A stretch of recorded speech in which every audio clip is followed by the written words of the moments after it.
Hi guys, this is Molly with Agnes and Dora by Molly. Thank you so much for stopping by my channel.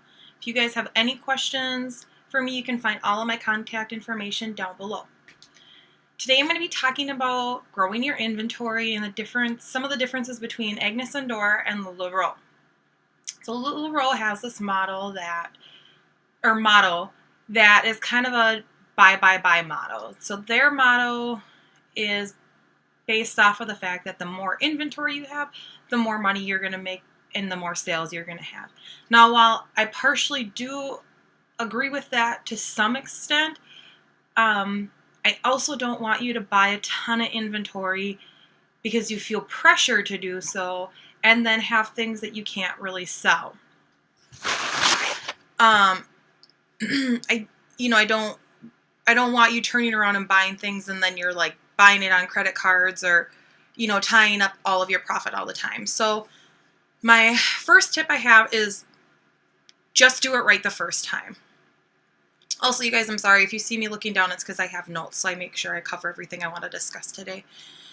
So I want you first, when you're building your inventory, regardless of which company you're with, I want you to build deep versus wide. Now what that means is instead of having just a little bit out of every style that your company carries, I want you to pick like 3 to 5 styles that your customers are asking for and give them a variety, a big selection in each size of those styles.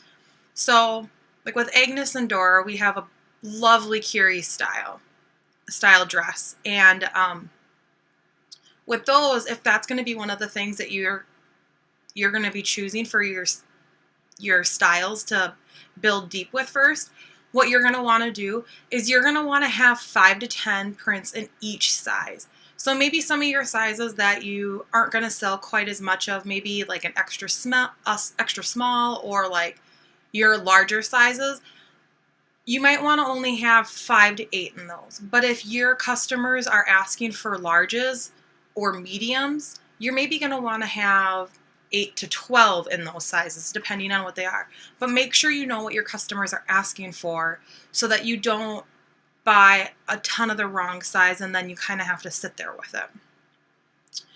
And one thing about Agnes and Dora that I like about this is the fact that you can find out what your customers want and you can order catering to them. So with Agnes and Dora, we can pick our prints. So we're able to, if we have people that are asking for a ton of solids, we can stock up on solids and turn those over quickly. If people are asking for a lot of florals or stripes or prints, we can do the same thing with those. Whereas with LuLaRoe, you just pick a style and a size and you get what you get. So you might pick, say you order 8 size larges in a certain shirt, you might get 3 or 4 that look exactly the same. So then you have to turn around and try and figure out how to get more of a variety with the inventory that you've been given. So if you just do it right the first time, I feel, then that'll kind of help alleviate some of that stress. Another thing that I don't want people to worry about is trying to get things just because it's cute. Now what I mean by that is, let's say they have a special release, let's say it's a holiday print or something. If you don't have enough money to build really deep in that right away, just leave it alone, okay? So if it's something that you know is going to say turn around super fast, let's say it's like holiday leggings. If you can only afford to buy 3, go ahead and get them. But if there's a new print coming out and you don't have a lot of that item, you guys, don't buy it, okay? Just kind of wait so that you can have more of a selection and cater to your customers. You really don't want to have to do a sale that's like 3 minutes long because you have 5 items in 6 different sizes.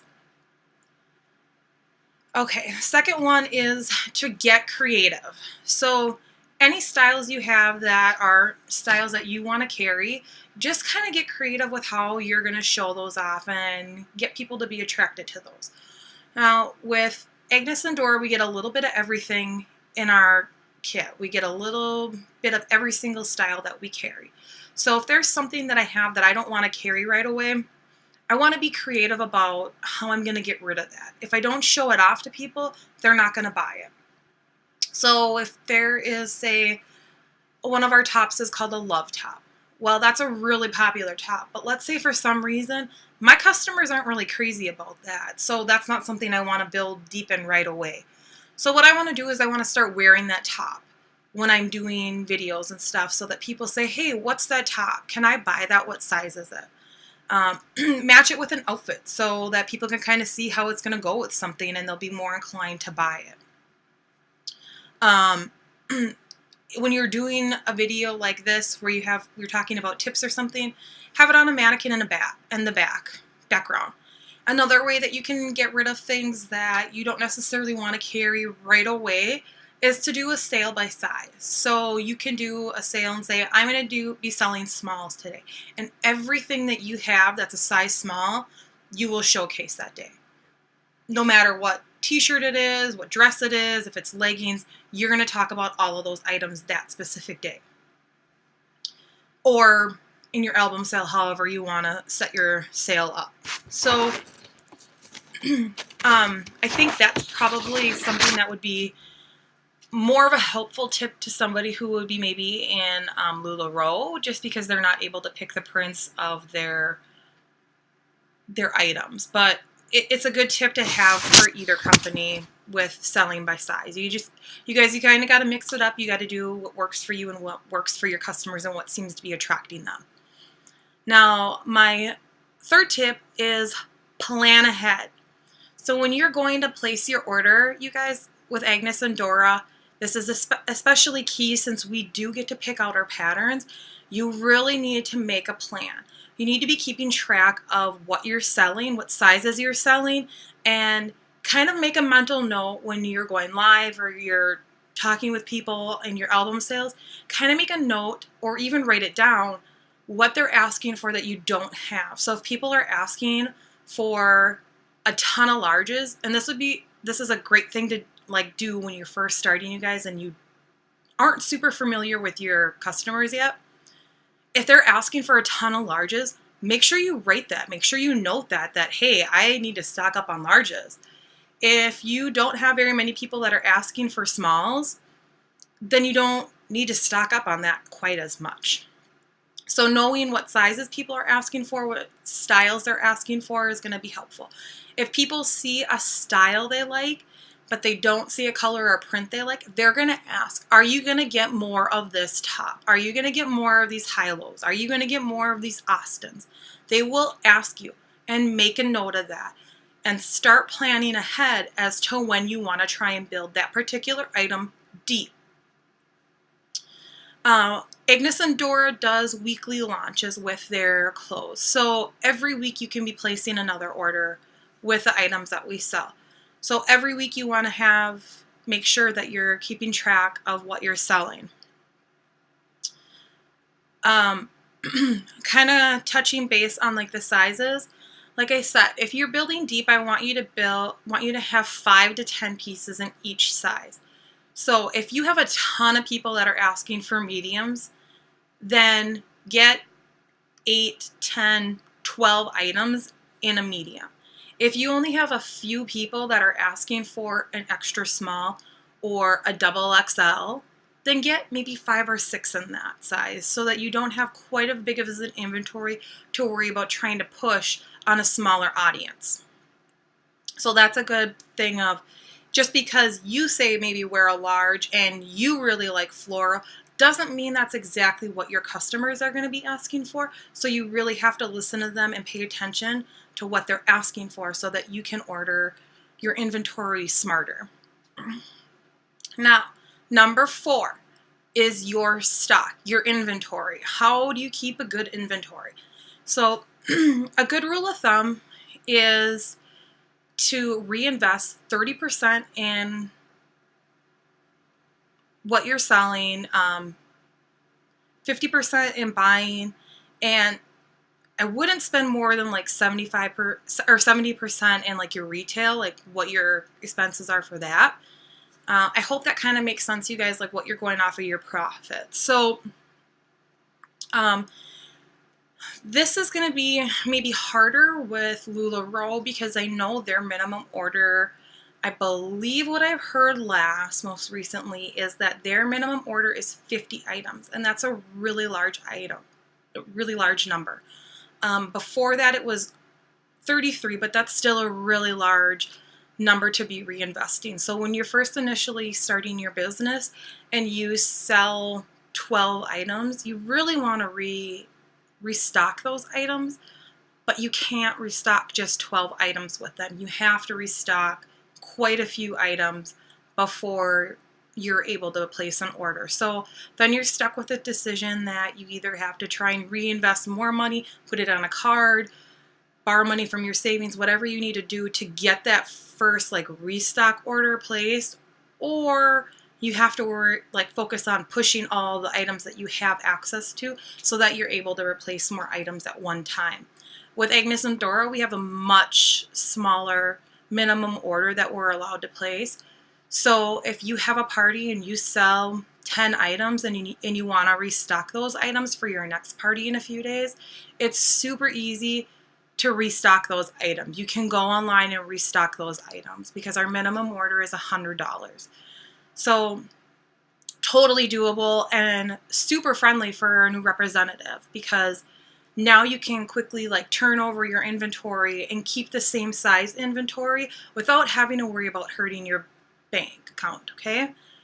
My next tip is number 5. Focus on selling. So these clothes kind of sell themselves. I'm not going to lie. They're super cute, they're super comfy, they're affordable, and they're really versatile.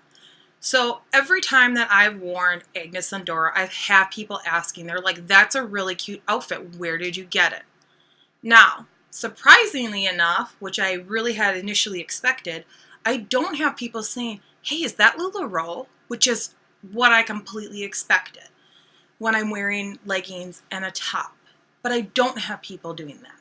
So I think it's great that I have an opportunity to open up the door and talk to people about Agnes and Dora. So that'll kind of give me a foot in to be able, like I said, to open up the door to talk to people and say, hey, yeah, I'm selling these clothes now. Hey, have you ever heard of them? They're super comfy. You have to have some. I'll let you know and I can help you get some. If you have not ever been in a network marketing company before, or you've not been in retail before, somewhere where you're selling things, I really, really encourage you to work on self-development type things, because you kind of need to know how to market things. You need to know how to plan things. You need to know how to plan. We have tanks.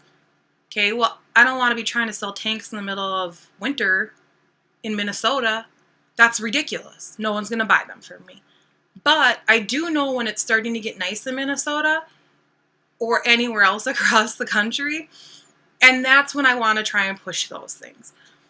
So that is a little bit of a key to selling. You kind of need to know how to strategize a little bit, and if you're not really comfortable with talking to people about things, work on self-development. A couple of my favorite people for self-development are Les Brown and Tony Robbins. They're really great. They're motivational. I think what they say can speak volumes to people, and it can the information that they give you is pretty versatile. So if you're looking for advice or tips on one thing, you're going to find something that you're going to be able to be like, oh, okay, maybe I could do this differently, because they're going to spark things in your mind. So work on finding some people that you really like.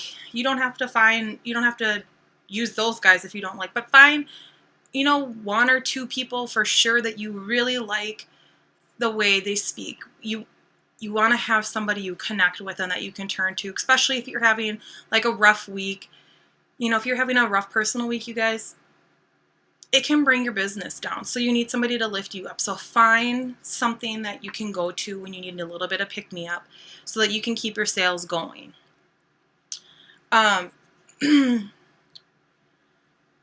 Another thing with selling is, like I said, these clothes aren't just going to sell themselves. You can't just buy your stuff and then expect people to buy them. You do have to put a little bit of work and discipline into them. And you need to know how to do that appropriately to make your business successful. So that's one thing I do want people to know right off the bat is that there is a little bit of strategy, but there's a lot of resources out there. Like this is a great resource. There's other people out there who have made videos too. So just find your resources and you're going to be successful. Now my last tip is kind of like an accumulation of lots of little tips. And it's just a general work smarter, not harder. So with Agnes and Dora, like I said before, we're able to pick our prints. So there's going to be some things that we have that are staples that they're going to have across the board, like a black basic tee. Okay. Every girl needs a black basic tee in their wardrobe, or at least a black tee in some style. So those are things that I'm going to take a picture of, and I'm going to keep those pictures. I'm not going to delete them because even if I sell out of it, I don't want to have to turn around and take a picture of it later. And all I have to do is take one picture of it, and I can use it for each and every size. So that's one way to cut down on work for me, is just kind of keep your pictures of your staples for your album sales. Keep those. Don't delete them and retake them. Another thing is everything does not need to be perfect. So I don't want you to get caught up in what I'm going to include in my package, how I'm going to dress it up. You know, it needs to be fancy. It needs to look pretty. If you guys don't have the money for that right away, don't do it. You're just going to be spending more money that you really don't need to be sending. And the big thing is, to you guys, don't worry about it, because if you provide good customer service, people are going to come back to you. People are going to be like, oh, I buy my stuff from this girl. She's really cool. She's really good. I love her return policy. I love the way, you know, she gets her products outfit. Give them good customer service, and they're not going to care if they have the cutest mailer that they've ever seen when they buy a shirt from you come in the mail. They're going to care that you gave them real good customer service. Everybody likes to feel good, you guys. You know that. Focus on turning a profit first. So that kind of goes on what I just was talking about. Don't get too caught up in things. Don't get too caught up in having to build your inventory super fast. Give good customer service. Start turning in a profit so that you have the motivation to keep going. Now you might be able to say, well, I can keep going if I know I'm going to be making money because I'm just reinvesting my money. Now that might be true, but you're working really hard, you guys. This business is going to be simple, but it's going to be hard work, just like any job. You're going to have to work. And you deserve a little bit of a reward, even if that means just going out to ice cream with your family or going out for a few drinks with your friends. You guys need to spoil yourself a little bit with your business. I don't want you going months without rewarding yourself when you're selling thousands and thousands of dollars in retail. And don't get, I guess like my biggest one would be, don't get discouraged by other people's numbers. Now, some people are going to talk about how much they made. Now, some people are going to say something like, well, I made $20,000 this month. But what they might really mean is that I sold $20,000 worth of retail this month. And you have to take out their initial investment in those items, plus you have to take out the fact that they've had to mail out those items, the products that it took to mail those items, their mailers, their, you know, the label, the shipping and handling, etc., etc. So don't necessarily focus on somebody else. And you guys, maybe somebody else had more time to invest in their business right from the get-go than you did. So don't compare somebody else. If you feel like you're struggling with something and something is not going well, or you're not doing as well as you feel you should, reach out to your representative, your rep that is sponsoring you. You know, tell them, say, hey, this is how things are going. Do you think I should improve something? Do you think I should change something? And they're going to be able to give you the experience from what they've gone through and other people have gone through to tell you, nope, just keep plugging away, you're doing great, or maybe you could tweak this a little bit. Another thing that works really well, that's a huge thing for me, you guys, is time management. So I know this video is getting really long, and I apologize for that, but one thing that I do when I make videos or I go live is I write down key bullet points that I want to discuss so that I make sure I get them discussed. If you're going live, You might get distracted by questions and forget something that you really wanted to touch base on. If you're making a video, maybe you're just kind of flustered or you're trying to make sure the video is not too long, whatever it is, you might forget something. So for me, I make notes. And the same thing kind of goes for me during the day. Different things come up because I have the flexibility to kind of change my schedule as I'm going. I like to make notes on things that I need to do. So before I go to bed, one of the things I do is I make a list of things that I know I have to get done the next day, whether they're business related or not, but especially if they're business related, because those things need to get done in a timely manner. And I don't want to remember those things at 6 o'clock at night and then be like, oh shoot, I need to go run and get these things. And now I need to bring my kids with me because I forgot to do it all day when the kids were in school. So manage your time, be a little bit organized, but don't worry about being so organized that you spend a ton of your time focusing on being organized. Like I said, make a list and check it. Just know that that's something that you do. Whether you're making a video or it's tasks that you need to get done for the day. Make a list and check it every single day and you'll get things done and you'll be successful. And again, if you guys have any questions about the business or the product, just please contact me and let me know. All of my information is below. Thank you so much again for stopping by my channel and I'll see you soon.